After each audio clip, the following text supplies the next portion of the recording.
کہ شیعہ حضرات کے ایک بہت بڑے عالم ہیں جن کو الامام الاکبر کہتے ہیں علم کے باب میں، علامہ محمد حسین آل کاشف الغطا.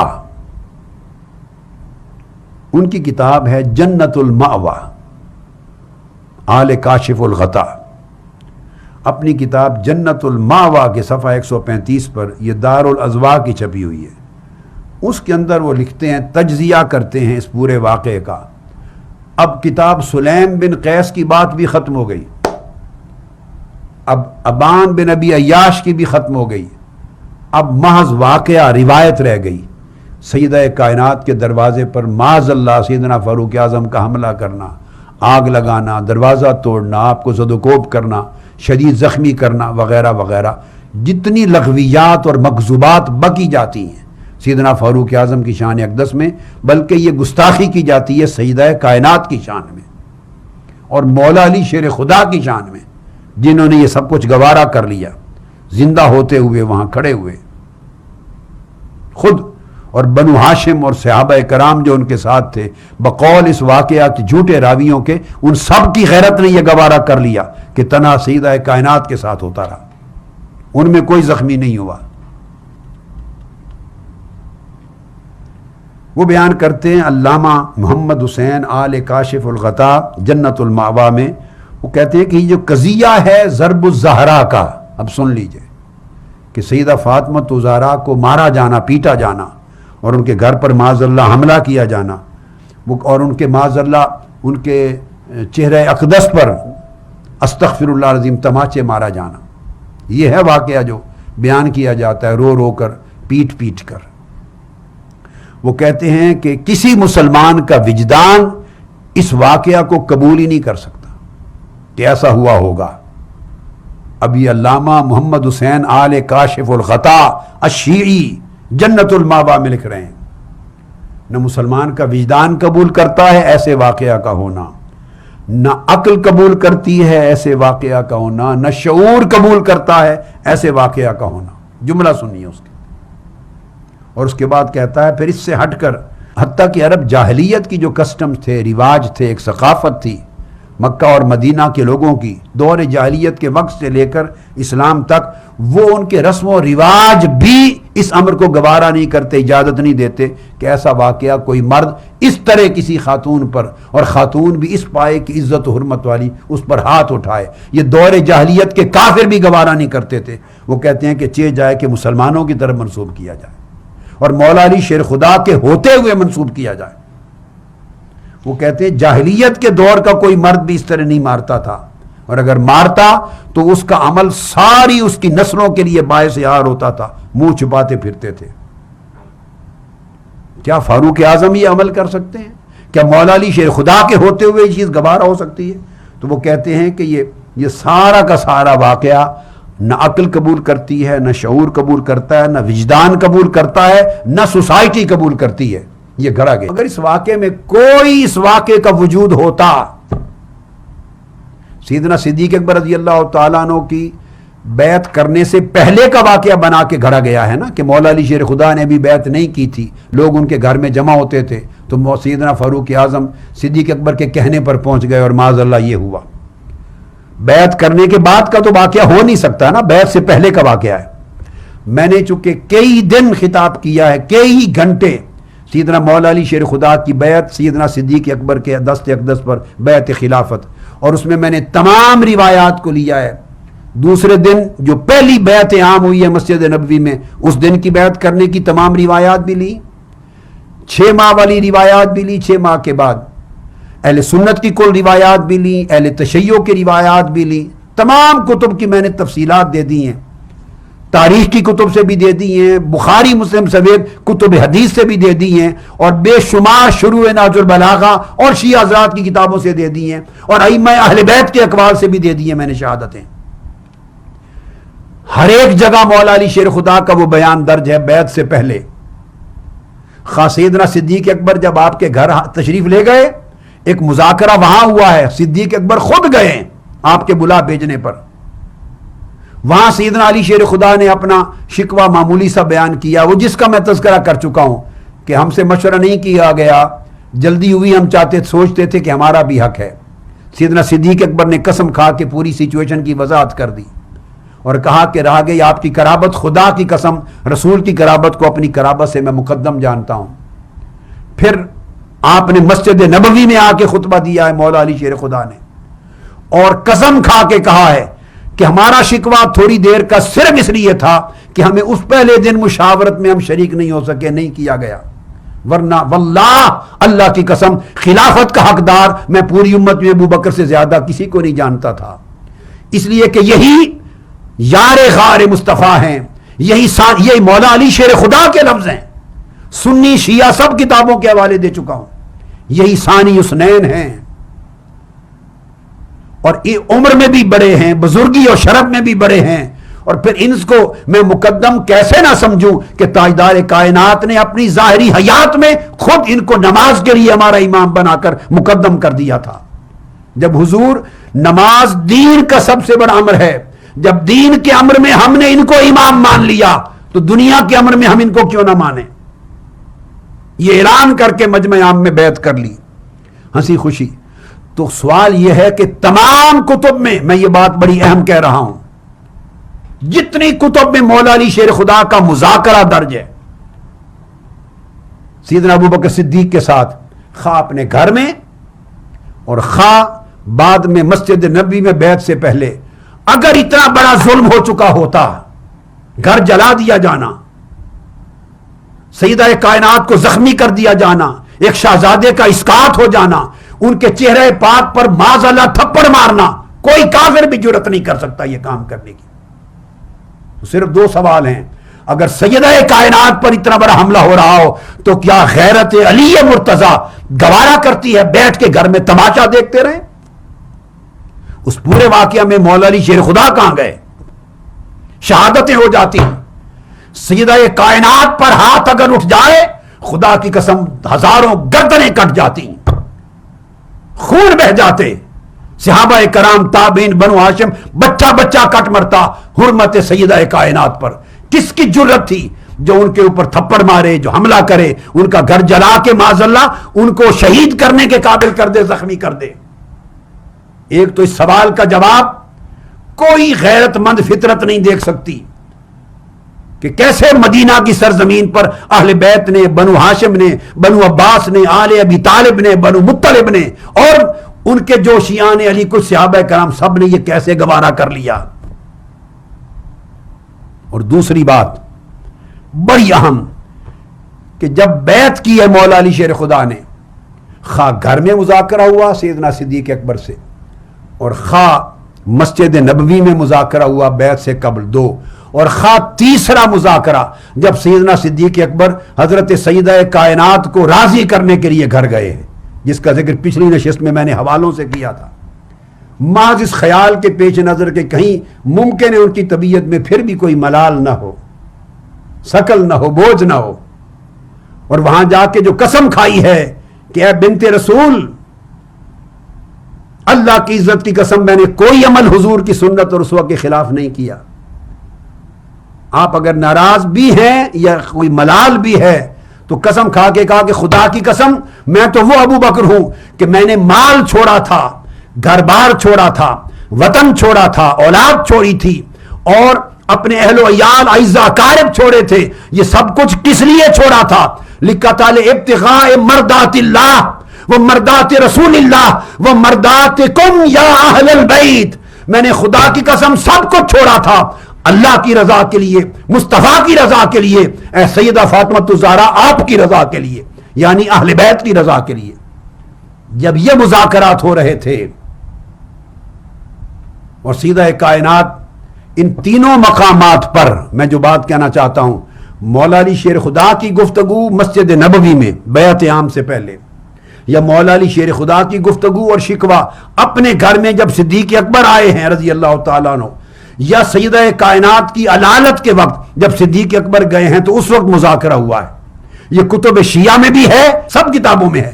ان تینوں مقامات پر اگر اتنا بڑا ظلم ہو چکا تھا تو تینوں مقامات پر کسی نے اس کا شکوہ کیوں نہیں کیا؟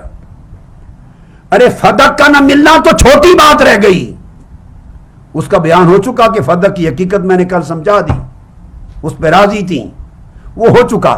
مگر آپ فدق کو ایک طرف رکھتے ہیں کہ فدق پہ شکوہ تھا. ارے فدق کا نہ ملنا یہ زیادہ شکوہ کی بات ہے یا یہ واقعہ جو آپ سنا رہے ہیں کہ گھر کو جلا دینا، دروازہ توڑ دینا، سیدہ کائنات کے چہرہ رخسار مبارک پر معاذ اللہ تھپڑ مارنا، زخمی کرنا، بچے کا شہید ہو جانا گر کر اسقاط کے ساتھ، یہ واقعہ بڑا ہے یا وہ فدق کا باغ نہ ملنا بڑا ہے؟ یہ شکوہ کیوں نہیں کیا مولا علی شیر خدا نے؟ اس کا جواب نہیں ہے دنیا میں کسی کے پاس. یہ سب صحابہ کے سامنے کیوں نہیں کہا کہ ہم پر اتنا ظلم کیا گیا، سیدہ کائنات کا گھر جلایا گیا، بچہ شہید ہو گیا، ان کے چہرے پر تھپڑ مارے گئے، یہ تھی بات کرنے والی؟ کیوں نہیں کرتے مولا علی شیر خدا؟ نہ گھر پہ کرتے ہیں، نہ مسجد نبوی میں کرتے ہیں، نہ سیدہ کائنات کرتی ہیں جب ان کے پاس آئے ہیں شکوہ. یہ شکوہ کہیں نہیں، یہ صدیوں کے بعد شکوہ کریٹ ہو گیا ہے، یہ گڑا گیا ہے ان کی کردار کشی کے لیے، دشمنی اور عداوت صحابہ کرام اور خلفائے راشدین کی خاطر. یہ وہ بات تھی.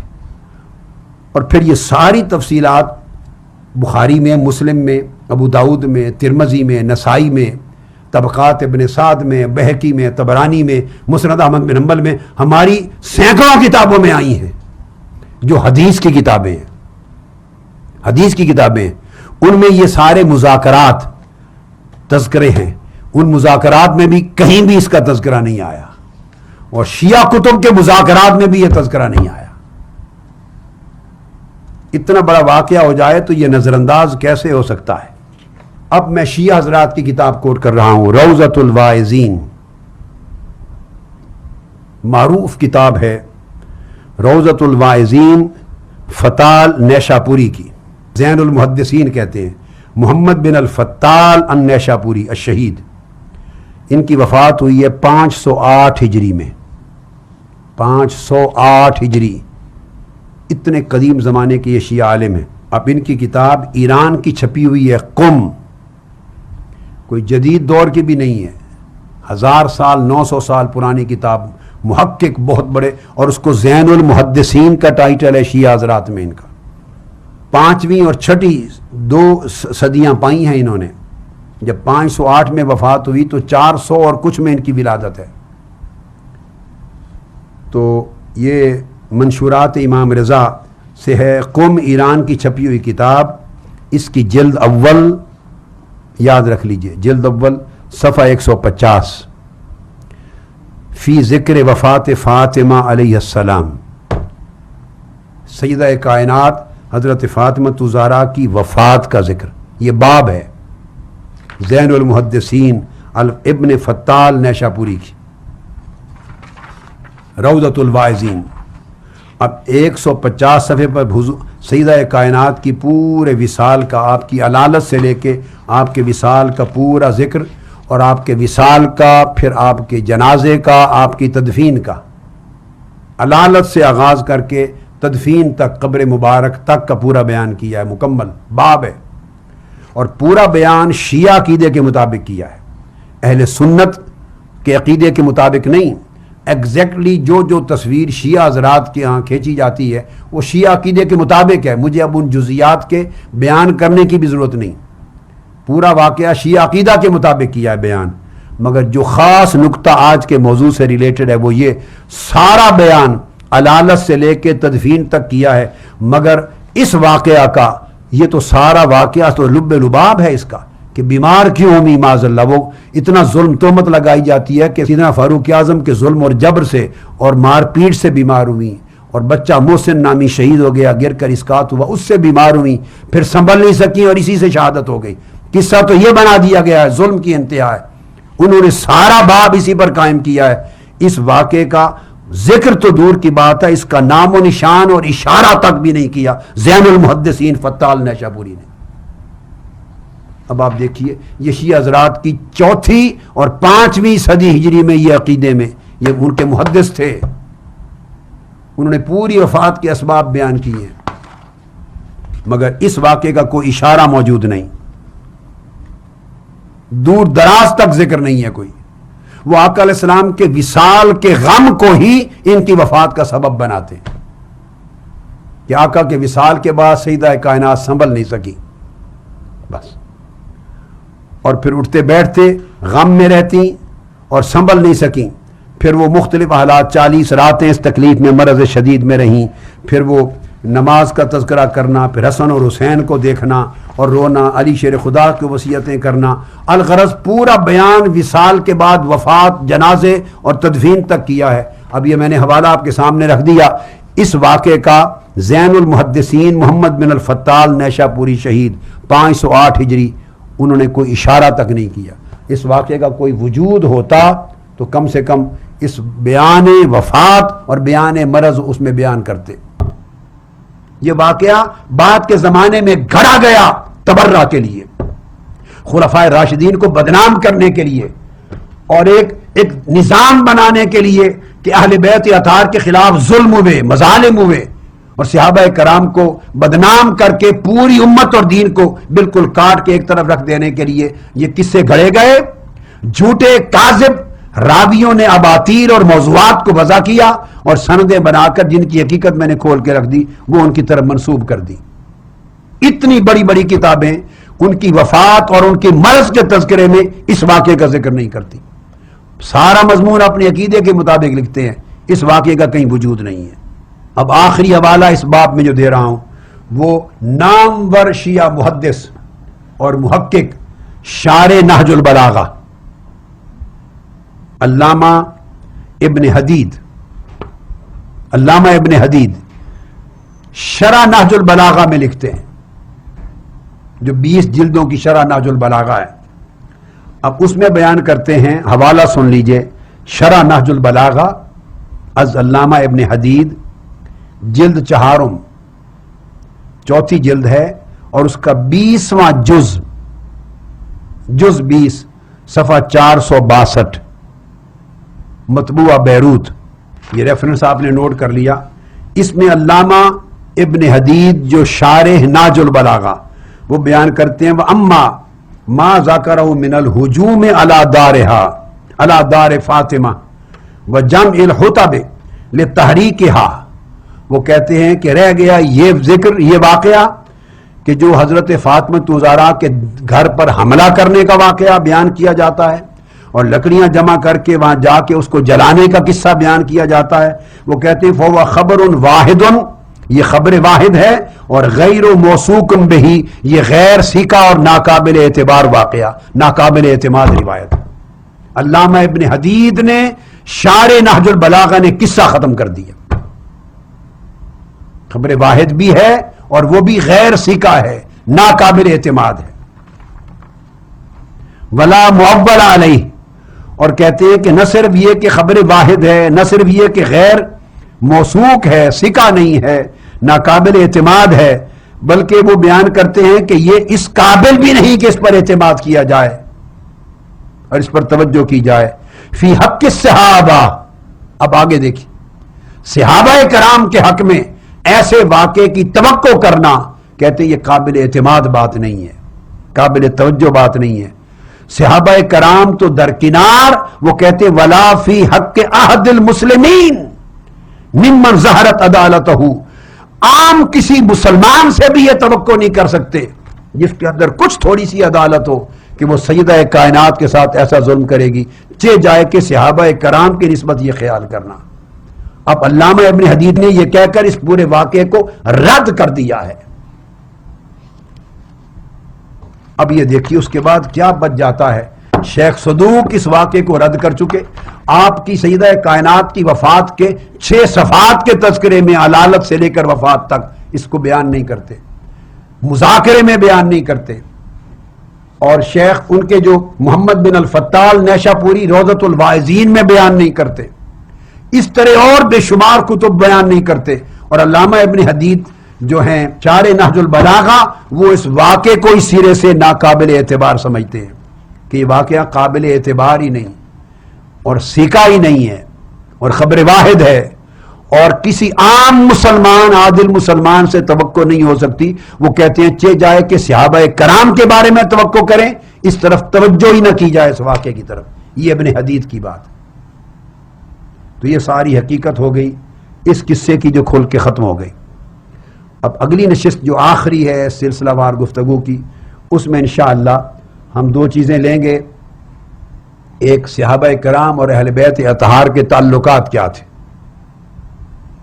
اگر یہ من گھڑت کسے درست ہوتے، سیدنا علی شیر خدا کو گھسیٹا گیا ہوتا معاذ اللہ، اور تلواروں کے سائے میں بیعت ہوئی ہوتی، یا خلافت ان سے چھینی گئی ہوتی اور وہ دل سے ناپسند کرتے، اور معاذ اللہ سجدہ کائنات پر ظلم ہوئے ہوتے، اس طرح کی بے حرمتی ہوئی ہوتی، یا ان کی جائیداد اور وراثت چھینی گئی ہوتی، اس طرح کے جتنے کچھ افسانے گھڑے گئے، اگر خدا نہ خواستہ اگر یہ صحیح ہوتے تو پھر اہل بیت اطہار کے اماموں تک، 11 امام تک، ان کے اہل بیت کے تعلقات صحابہ کرام کے بارے میں اور ان کے خیالات صحابہ کرام کے بارے میں کیا ہونے چاہیے تھے۔